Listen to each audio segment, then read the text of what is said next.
Welcome to the Gifford Provider Podcast. This is the podcast of Gifford Healthcare located in central Vermont. I'm Scott Fleischman, and I'm the communication specialist for Gifford. Gifford is a nonprofit critical access hospital and federally qualified health center with a total of 9 locations throughout central Vermont. The main medical center in Randolph is home to a 24-hour emergency department, inpatient and rehabilitation units, a renowned birthing center, accredited cancer program, advanced diagnostic imaging, surgery, and much more. Go to giffordhealthcare.org to find all the services we provide. My guest for this episode is Gifford Podiatrist, Dr. Nick Benoit. Dr. Benoit first joined Gifford in 2007. He's board certified by the American Board of Podiatric Orthotics and Primary Podiatric Medicine, as well as the American Board of Podiatric Surgery. His clinical interests include sports medicine, diabetes, foot care, wound care, and reconstructive foot and ankle surgery. Dr. Benoit, thanks for joining us. Good morning. How are you? I'm doing well. You were just coming out of a surgery this morning, so I did. It's nonstop for you. Yep. Just got out of doing a case this morning. Then went down, saw an inpatient, took care of foot infection down there, and now I'm up here visiting with you, which is a great treat this morning. Well, before we get into more of our foot care conversation, if you're watching us on YouTube, thank you. Don't forget to click the subscribe button, like this video, tap the notification bell. That way you'll always know when you have new content to watch here from our Gifford YouTube page. Now, on our YouTube page, we have other podcasts, important information from our medical team, videos showing why Gifford is a great place to work. And we also feature our Morgan Orchards Senior Living Community, which contains a 49-unit independent living facility and award-winning nursing home.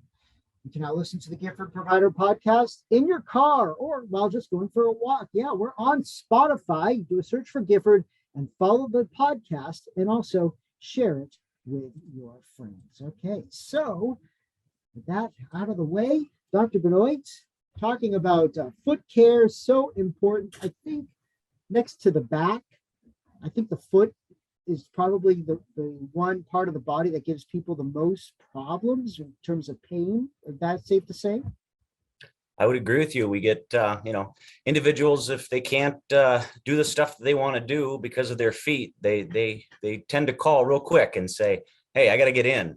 And so we try to provide timely care, get people in, help them with their immediate issues, and get them back out doing what they want to do. So yeah, we stay pretty busy doing that kind of stuff. So before we get into a little bit more about, things to look out for, if you are experiencing pain, what to do, what it could be, let's talk a little bit about you and your career. You've been here at Gifford since 2007. What was it about in the beginning for you, podiatry, and following that path? Yeah, so when I got out of my residency, so I did a 3-year foot and ankle reconstructive residency in Binghamton, New York. And my wife and I at that time, we really liked the East Coast. We came from Iowa and did all of our education there. And then we came out to upstate New York-ish. I guess it's technically the southern tier to make it official. But we really liked the area. And so we decided to take a go at it. Ended up taking a job in a private practice in Syracuse, but that wasn't working out the way that I thought it was. And this great little hospital in central Vermont gave me a call after they reviewed my resume with them. And we came to visit. I was blown away. Almost as if walking in the door is the first time I said, I think I'm going to retire from this place. And I've been here ever since. And I think it's great. I love this place. I find with the more and more people I speak with, they've been here so long. It's either they just got here or they've been here for a really long time. And it's just, your sentiments are kind of echoed with a lot of the other, like I said, staff that I talked to. It's just that family atmosphere. It's a small hospital, and you're able to just kind of grow and I think people are really surprised with a lot of the services that a smaller hospital like Gifford offers, including podiatry. Agreed. It's I would say it's not unheard of, but to have 3 board certified podiatrists that do the whole complement of foot and ankle surgeries at a small critical access hospital in central Vermont. There's not a lot of places that do it like we do it. We see the full complement of whatever comes through the doors. And as a team, I think we work great together, not only, in our individual practices, but also in camaraderie with each other, operating with each other, consulting with each other. So the reality is you may be seeing one of us, but there's three people right behind, or three people together that are helping to take care of feet in our area. So it's a great service we provide here. And I think the facility itself really embraces what we do, which makes it even better. They really support us, administration and the nursing support staff. They really support what we do and make our job a lot easier. I know probably this question, each week differs, but can you kind of go through a typical week for you and what that looks like? Sure. So I see patients in the office Monday through Wednesday. We typically see them from 8 o'clock to about 4:30, 5 o'clock. And those are outpatient clinic visits. So essentially whatever kind of walks through the door, we're going to take care of. Thursday, I get to go to the operating room, and it's time where you get to sort of get into the fun stuff that you were trained to do. After hours, we take call. So the emergency department calls us every now and then. We do inpatient consults. But yeah, from Monday through Thursday, stay pretty busy in podiatry world. And then, after that, you go home and play dad and husband.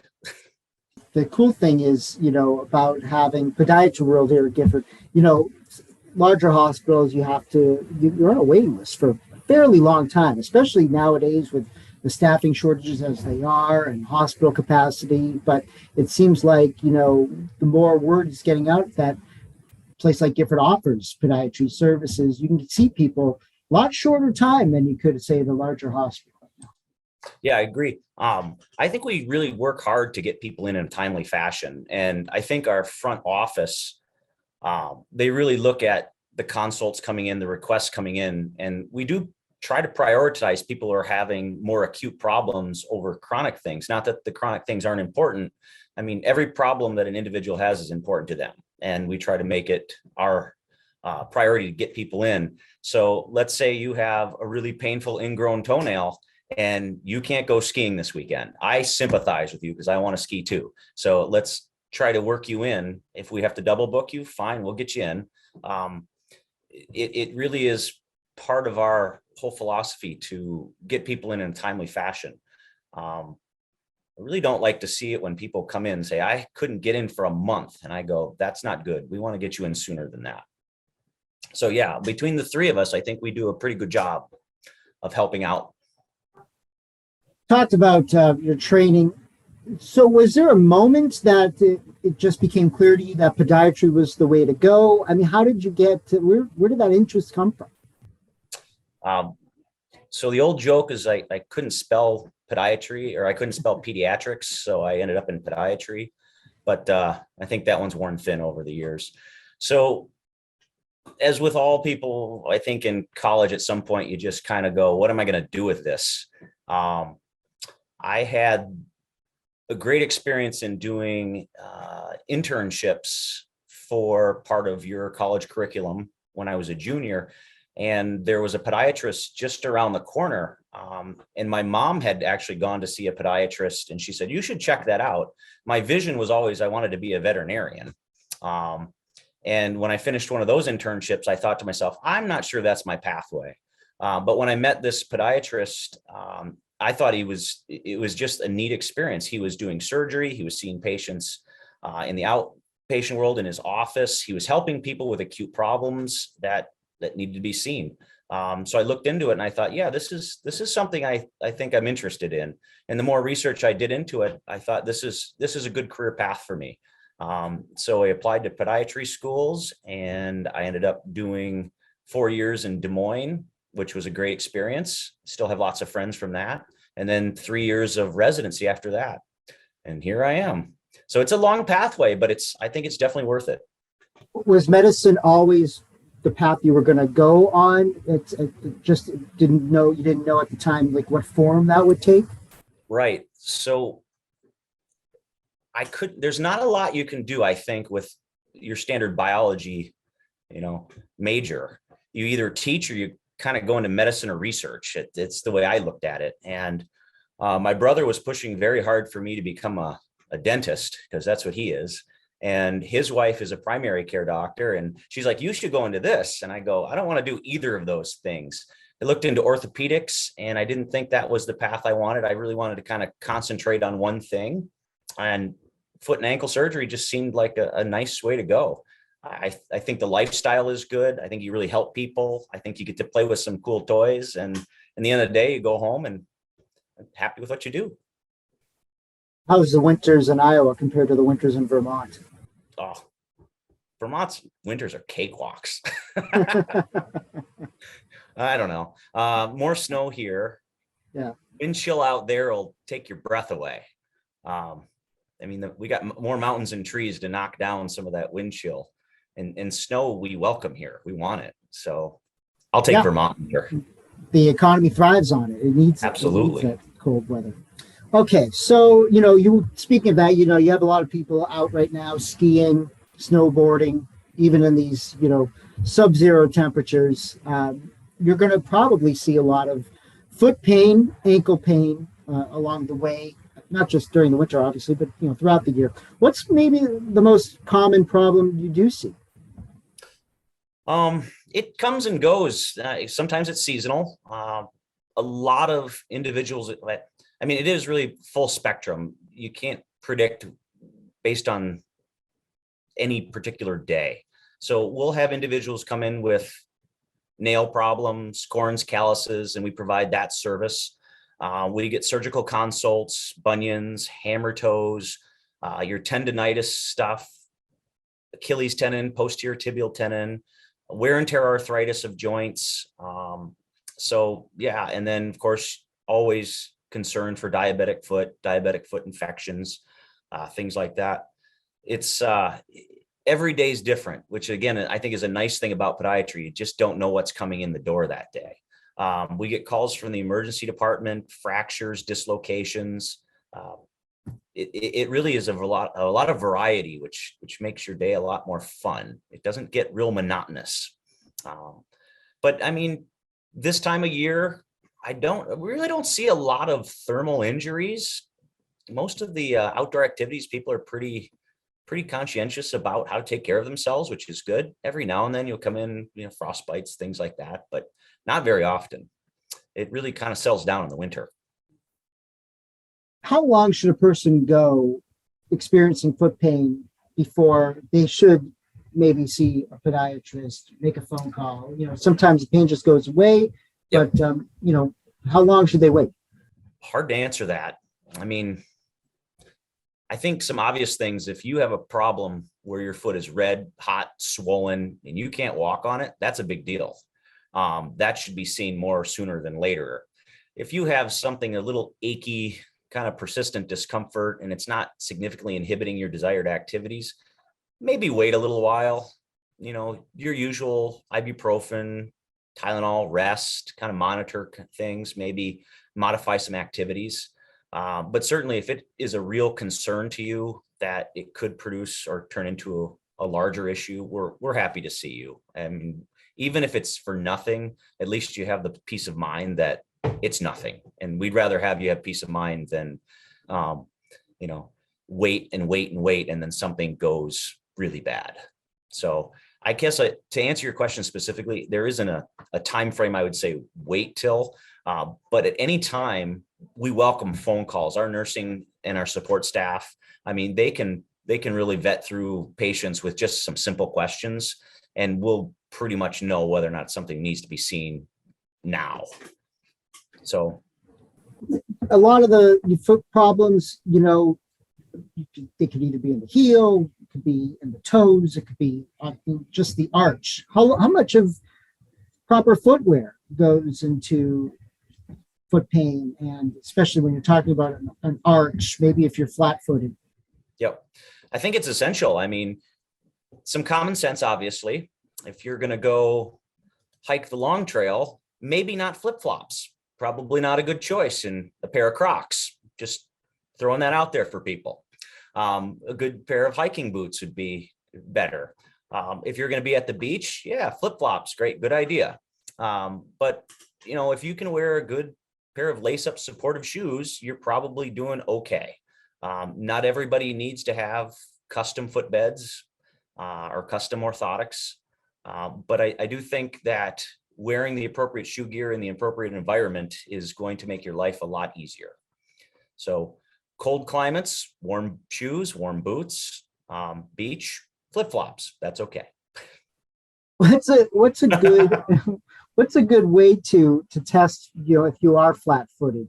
Is there maybe you can do maybe the obvious answer just by looking, but if there's something that you just don't know, if you have that archway pain and you're kind of in between, I'd say call your podiatrist and come in and take a look. How's that for a plug? That's a pretty good one. So, not every individual that's flat-footed has a lot of symptomatic issues. So we have people that have high arched foot, regular flat foot.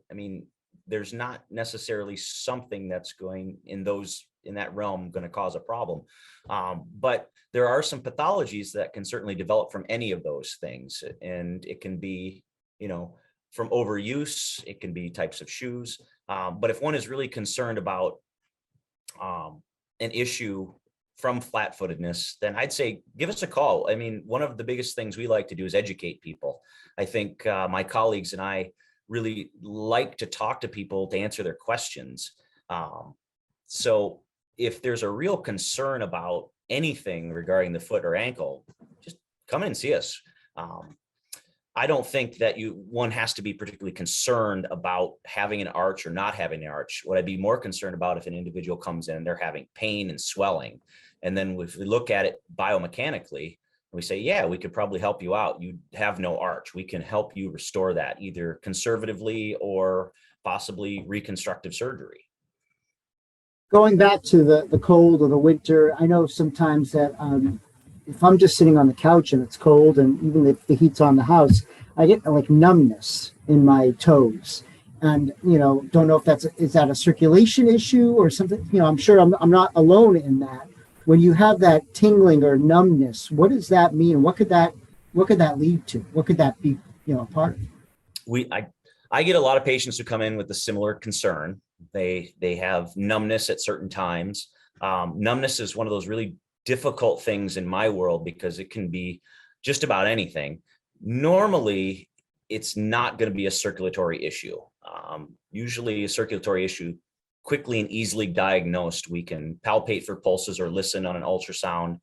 But numbness can be caused from a variety of things. I don't particularly treat numbness unless I can find the root cause of it. And that can come from, chronic back pain, entrapment of a nerve. It can come from the types of shoes one might be wearing. It could come from activities. It's really hard to narrow it down right out of the gates. In the event that we do suspect there's a nerve entrapment, then oftentimes we'll get nerve conduction studies done from neurology. And if we can isolate the nerve or the area that's entrapped, then we can do either diagnostic blocks or therapeutic blocks. And ultimately, if we can't resolve with that, it might be surgical release of it. So things like a tarsal tunnel release or doing a Morton's neuroma, decompression or excision. But it's really hard if someone tells me, I got numb feet, and then trying to figure out why can be sometimes a challenge. Mentioned earlier, and this kind of leads into that. You mentioned earlier about diabetic foot care and Sure. how important that is, and of course, circulation or the things that you're describing, numbness. You can see that most commonly with diabetics. If you can speak a little bit about, that part of foot care, people with diabetes and the importance of really maintaining their blood sugar levels, because what could happen to their feet if not taken care of? Yeah, unfortunately, part of my job oftentimes is amputating parts that could have been saved with some simple measures. And we do a fair amount of amputations because of individuals who just aren't taking care of their feet, but maybe not taking care of themselves overall. So I think diabetes is really a team effort. I think Gifford does a great job from primary care all the way through specialty care, trying to manage diabetics. But in terms of podiatry, we like to see diabetic patients typically once a year is a reasonable time frame to get in. And if we have concerns, we usually voice those to the patients during those office visits. If I don't have a concern about your feet, your blood sugars are well controlled, and you're a well-educated individual, then, I may not have to see you for a while. But if you come in and you're diabetic and you're complaining of numbness in your feet, or you have areas where you're developing recurring calluses, which may result in ulcerations, or you have deformity of your feet, that might be a concern, that might break down. So these are all things that we would educate patients on and hopefully try to help them to sort of navigate through preventative care. Because that's the biggest thing, is if we can prevent a problem from occurring, then the likelihood is, I'm not going to need to do something more aggressive on your foot or your ankle. But the biggest thing is, I tell diabetics all the time, if you have a concern, call us, come see us. Be more proactive than reactive. Get in there and talk to either your primary care, call us, we'll get you in and take a look at it. Even the smallest thing sometimes can become a big deal if it's left untreated. And we have plenty of services for people with diabetes. You can just go to our website, giffordhealthcare.org, look under services, and we can have you covered if you are a person with diabetes in terms of, measures to keep your blood sugar in check. And then, of course, as Dr. Benoit says, if you have foot issues, you can work with them as well. How often do you see people who have pain, they come in and there's like a stress fracture and they've been kind of walking around with a stress fracture? Because those are subtle, right? And you just think, well, I stubbed my toe, or well, it hurts when I walk, but it kind of goes away. How common is that? I see a fair amount of stress fractures, and a lot of them get referred because they're having pain that just seems to be persistent, weeks, sometimes even into months. And oftentimes they'll see their primary care provider, or maybe they'll go to an urgent care and they'll get plain x-rays and they'll say, well, no fracture. And then they'll end up in our office. Stress fractures are one of those things, high clinical index of suspicion. You poke in the right spot and it hurts right there. Could be a stress fracture, even though radiographically it may not show anything. So I tend to get some further imaging, and oftentimes that imaging will confirm diagnosis. But yeah, stress fractures from overuse, people getting back out, exercising, trying to lose some weight, whatever. I mean, these things happen. Management wise, it's pretty straightforward. You're just going to have to back off on your activities. But stress fractures themselves, pretty straightforward, I think, in terms of diagnosis for most individuals. It's pain that seems to get worse the more you use it. Oftentimes you'll see some swelling in a particular area. And these things really do inhibit your desired activities. So we want to get you back doing what you want to do. Is that something that just happens? I mean, it just happens. It's wear and tear, or is it there's something that can be prevented to do that? Or is, like, maybe again, does it come down to footwear, or is it just something that if you're active on it, you could just land the wrong way and something happens? Yeah, sometimes it's just bad luck. Unfortunately, it's one of those things. But certainly shoe gear can play into it. Your activities. So if you're, spending the winter on the couch and then you decide on a beautiful spring day, I'm going to go run 5 miles, that might not be the best idea. Maybe work yourself into it a little bit, give your body a little chance to build up the stamina, the strength. Those types of things happen. We do see oftentimes vitamin D deficiencies up here that can sometimes play into it. I mean, the sun seems to shine in Vermont once every 7 years. But, that's a thing that we found.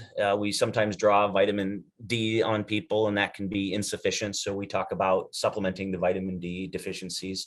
But yeah, footbed or shoe gear, things like that all plays into it too.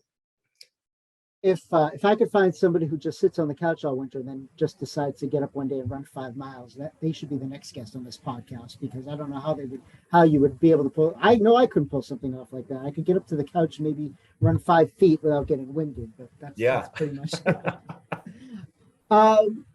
Let's so we talked about we talked a little bit about that, getting up and going for a run, going for skiing, and one of your clinical interests is in sports medicine. And when you look at Vermont, we're not the home to professional athletes. We're not the we do have some college athletes here, but I would imagine a lot of the stuff that you see isn't quite the pro athlete. And I think we talked about this with Troy Stratton, one of our earlier podcasts. It's the logger, it's the farmer. Vermont is unique in that way, that we have, there's people who have jobs out there that is just as much strain and stress on the body as a professional athlete. Most definitely. A lot of our patients in and around this area, as you said, they work outdoors, they work hard, they've got to get back to work. And we I think pride ourselves on trying to find treatment plans that suit the needs of the individuals around us. No, I don't think we have a whole lot of pro athletes, but that doesn't mean that your feet are any less important. So these people, including ourselves around here, I mean, we're all active and we want to remain active. And I think it's good for both mind and soul and body, for that matter. And we want to keep people moving. So I feel like the population around here is very active in their desired activities. I mean, there's a lot of stuff going on here. People do a lot of things and they have a lot of different interests. It always surprises me talking to patients on all the different stuff they do. I mean, I enjoy skiing. I like being outside, mountain biking, all those fun things. And I couldn't imagine if my feet were hurting bad enough that it inhibited me from what I wanted to do. So, yeah. When you're out there, do you take any precautions such as taping your ankles or taping your feet? I mean, is that anything that you do, or is something you recommend people do depending on the activity? Not necessarily. I mean, individually, I ski a lot in the winter. I bought boot heaters, game changer for me because my feet are always cold. I have no circulatory issues. They're just cold. So that was a real game changer for me. But no, I don't do anything really specific when I'm out doing my stuff. I just think appropriate shoe gear for the activity you're participating in. So, I enjoy running. I like mountain biking, downhill mountain biking, and there's some decent, if not super cool gear out there to use, and it really enhances your experience. But no, nothing real specific about taping or maintenance in that way. I know over this for as long as I can remember, every so often I'd have this terrible throbbing pain in my big toe, and it would swell. And what would happen is I would have to drain it, and that from the result of an ingrown toenail. And every now and then it would flare up, and there would be days where I couldn't even walk on the foot, and I would soak it in warm hot bath with salt, and let it drain out, and then it'd be take a couple of days to do that. Then I'm fine for however long, and finally last summer I said enough of this. It hurts when you have to drain it. It hurts when it happens. So I had the surgery done here to take care of the ingrown toenail. How often is a problem those? And my toe is fine now, pain free. It's been now 6 months, and usually by now I'd have some sort of redness or a flare up, and now nothing. Yeah, those are one of the things that we, or I should say, I feel strongly we should get those patients in, because ingrown toenails just suck. I mean, they hurt, and we get calls all the time saying, I've had this for a few days and I just can't do anything. It's killing me. We want to get you in and fix it. Then there's a variety of ways to do it, from doing little simple nail cutting, or what we call a slant back procedure, to doing what's called a matrixectomy, which is a removal of a portion or all of the nail permanently. But yeah, we want to get you in and take care of that, because those are no fun for anybody. Nothing's worse than having to walk around and have that pain in the big toe, jamming in your shoes all day long. It just confuses your brain. And I have to imagine with all the buildup that's in there, that can't be healthy for you either. I mean, that could probably lead to infection. Definitely. I mean, essentially that nail irritating the skin creates a portal of entry for bacteria, and that bacteria can get in there and just cause havoc. So oftentimes, individuals will see maybe their primary care provider, or maybe they'll see their urgent care provider in their area. And unless they remove the offending portion of the nail, that is going to continue to cycle. So we see patients that are put on antibiotics, or they're instructed to soak, and they say, it's just not getting better, doc. And I say, okay, let's do something a little more involved here. And usually that takes care of the problem for at least, 6 months to a year for some people. But if we do it more permanently, then, no problem in the future at all. And people do really well. I mean, people tend to be a little scared that we're holding needles and holding them toward their toes, but when it's all said and done, they all agree it was worth it. No, you get numbed up and you don't even know what's happening. And, I think I felt pain afterwards for maybe a day and a half. And, it was nothing compared to the pain you're feeling when you have the ingrown toenail. Exactly. Yeah. What is, I'm curious, what is an ingrown toenail? How does that happen? And is it just a genetic thing? And is it something that develops over time? What is it? Yeah, it can be a variety of reasons. Genetic playing into them. We have patients that come and said, oh yeah, grandma and grandpa, mom and dad, they had these for years and they got theirs dug out. Other times it's just, like I said before, poor luck. You cut your nail the wrong way and it just kind of grew in.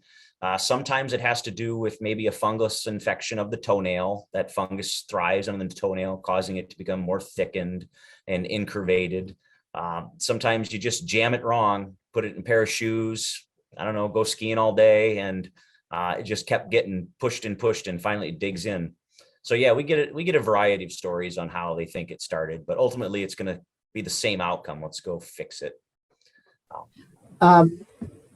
So how about and another problem for a lot of people out there is bone spurs, and Sure. Especially on the heel. What is a bone spur, and what are some of the signs that you may have one and you may have to get it looked at and checked out?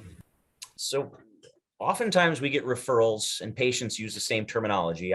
My doctor said I have a bone spur. How do I get rid of it? And it's typically not going to be the bone spur that is the problem. We usually see patients for heel pain, and 9 times out of 10, it's going to be plantar fasciitis, which is inflammation of a band of ligament on the bottom of your heel.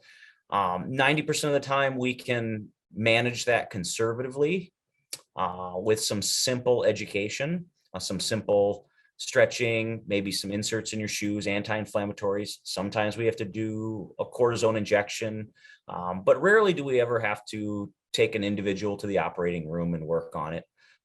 So I think our conservative management works really well for plantar fasciitis, but there are times when patients come in and they truly have heel spurs. They'll have an insertional enthesiopathy or inflammation, for instance, of their Achilles tendon, and they've got a large bone spur in the back of their heel. So those, even though, conservative management can sometimes calm it down, those sometimes end up having to have surgery to remove them. But most of the time when patients are complaining that they have a bothersome heel spur, it's usually an inflammation of that band of ligament and not necessarily the spur.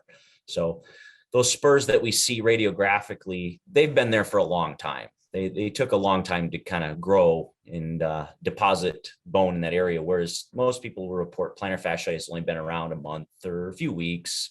So it's more about education and then realistic expectations and management. Is there anything you can do preemptively to avoid, plantar fasciitis or bone spur like that? Absolutely. So first and foremost, good supportive shoes are going to be your friend.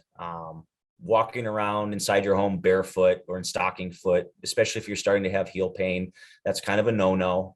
Stretching is going to be the mainstay treatment for preventative care. I mean, I think, as you probably would agree, everybody needs to stretch more. It's just good, especially as we get a little older, things tighten up a little bit. So being active, keeping things moving, stretching out things are all good. If you start to notice a little twinge of pain down in your heel, maybe kind of reevaluate what you're doing, the types of shoes you're wearing, how you're getting around, and maybe a little simple modification like that will kind of nip it right before it gets really bad. But certainly if it starts to get flared up and it's really uncomfortable, by all means, come see us. We would rather see the patient and kind of help them to get it gone faster. Nothing's more frustrating than seeing a patient who said, I've been dealing with this for 6 months and I don't know what to do. Because then I sympathize, said, wow, you've been dealing with heel pain for 6 months. That's got to be really uncomfortable. So let's get this going. Talk about inserts. Should people just go out and get them if they feel they need them? Should they consult with a podiatrist such as, like you first? Or, what do you recommend when people are looking for insoles for their feet? I don't necessarily think everybody needs insoles. They do have we have some great over-the-counter inserts or footbeds. I carry a variety here that suit the needs of most people. But again, I don't think everybody needs them. I think first and foremost, evaluate your footwear. If your footwear is well over a year to a year and a half old and you're a high mileage kind of person, start with that. Start with some new shoes, and that can make a big difference for a lot of people. The insert is only going to be as good as the shoe that you put it in. So even if you're wearing a really worn out pair of boots or shoes and you decide to throw an insert in and see if it helps, it probably isn't going to do a great job. If you really have the feeling that inserts are the way you go, I would definitely go see a podiatrist to kind of talk about what a good pair of inserts is versus a poor pair. And then that brings into custom orthotics. So custom orthotics are going to be something that's custom fabricated for your foot. It will work, or hopefully work, much better than any of the over-the-counter products. And they last a heck of a lot longer. And we can take a look at an individual's foot and kind of make an assessment, because oftentimes if you can control some of the biomechanics of an individual's foot, you can help prevent some of the issues that can occur over time. So I think we do a great job looking at somebody's foot and kind of talking about what things may help them in the activities they desire. So you're a runner. I was a runner. I'm trying to get back into it again and walk, but you can obviously speak to this too. When I have a pair of running sneakers and I have a pair of walking sneakers, and they're still the same type, they're still the same style, but I use one pair for running and one pair for walking, because when you're running, your foot does different, you have different impressions than when you're walking. So if you start running for 3 miles a day every day for a week or whatever, and you really get the impressions in there, you start walking on those sneakers, that's going to cause some problems, right? I like your idea. I do like having a pair of running shoes. These are the shoes I put on mentally. It says, this is what I'm doing with these shoes today. Go for a run. And I like to have shoes that I wear doing my normal activities throughout the day. I think having a dedicated pair is a good idea.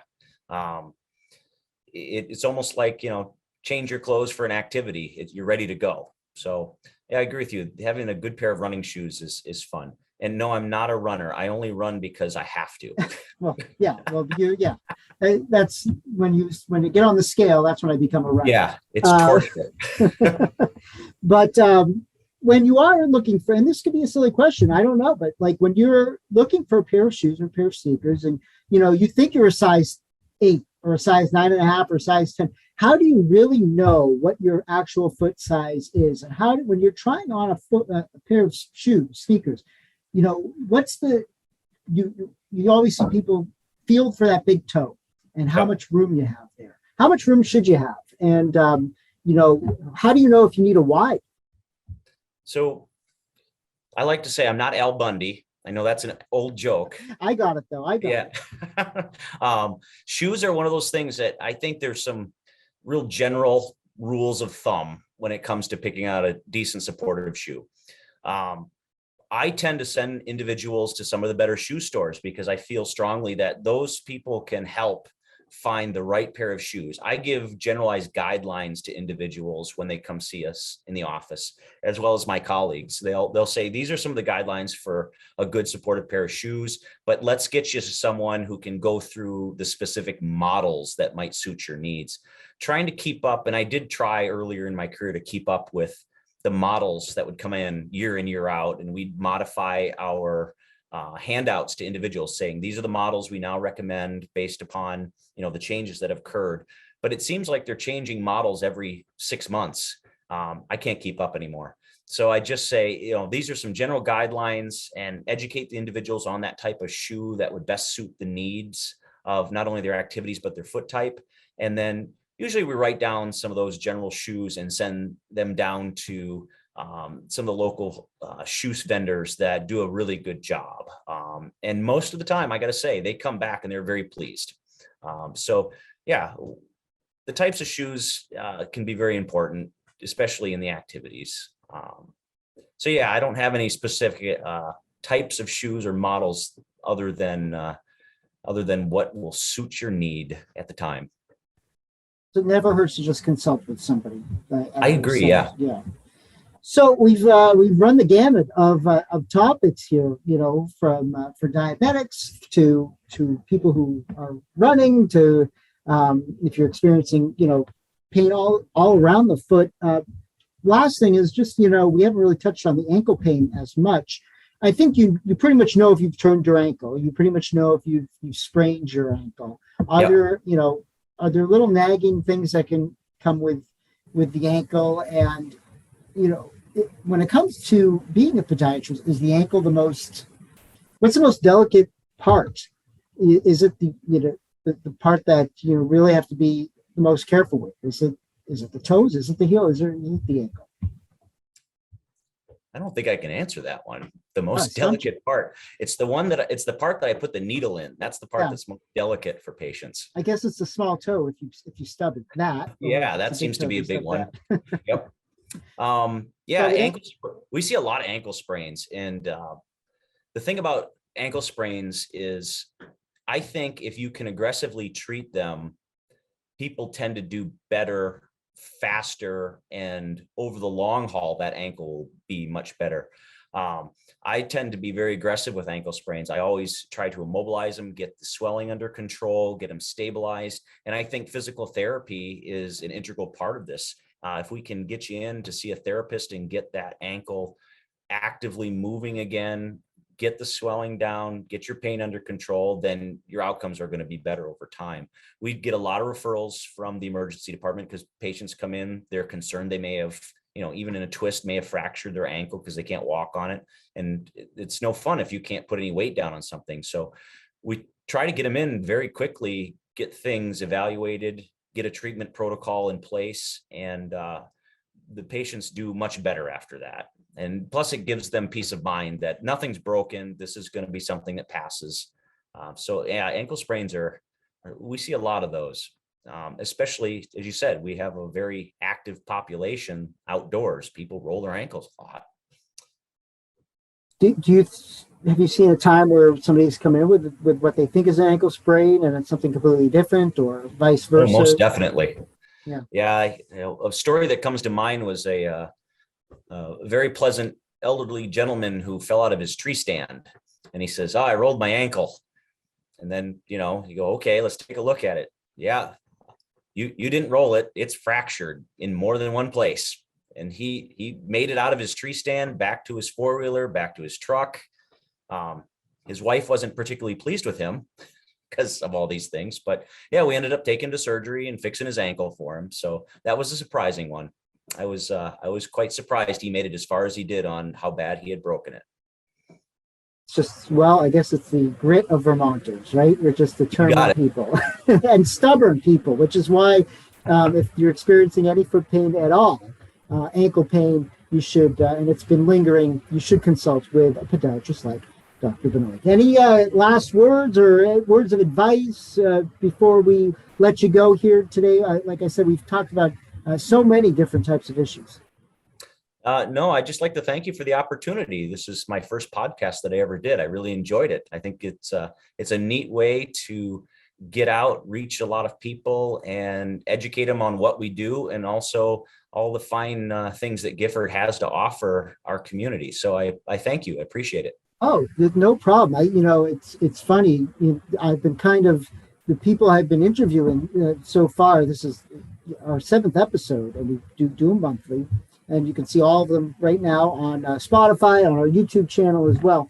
But each one of them, and I don't do this on purpose, I just have had some weird connection to most of it. Like this one today with the Ingrown Toenail. I just happen to have taken advantage of those services. Going back to nutrition and talking about nutrition over the holidays. And, I think we're all, subject to that, where somebody brings in a bunch of cookies, that they baked, and you're trying to maintain your weight through the holidays, and that's tempting. And so there seems to be a little connection with everything we've discussed. And so it just goes to show you that, we all have these same issues, I think, and having someone like yourself on to talk about, what it's like. The foot is, you really don't hear a lot of information about it. We all feel pain. We all experience issues with the feet. Now, thanks to you, we've got some tips. We know some things to look out for. And even if you don't live in our area, you can't make a phone call, you can't come see yourself or the other podiatrists in our department, at least now you maybe have some tools that you can kind of move and go forward with. And that, I think, when it comes to the foot, we're on them all the time. And all the time. And like I said, I think next to the back, it's really one of the parts of the body that can be such a nuisance. Yeah. When they hurt, it can be debilitating, no doubt. All right, Dr. Benoit, I did a lot of talking there at the end, but I wanted to thank you again for being on here, and you're always welcome. And we will keep an eye on everything you're doing. If you need to get in touch with Dr. Benoit, you can go on our website, giffordhealthcare.org. Go under the services tab. You can find our podiatry and foot care services there. I really highly recommend it for people with diabetes, if to help get your diabetes under control. Talk about your options. We have a lot of options for you there as well. And again, our podcast on Spotify. Just do search for Gifford and give us a follow. And maybe even write a review or two about the podcast. That'll help us out a lot. You go to our YouTube channel, subscribe, like the video, click the notifications bell. We will be back here next month with another Gifford Provider Podcast, where we are caring for you for life. Dr. Benoit, thanks again. Thank you so much.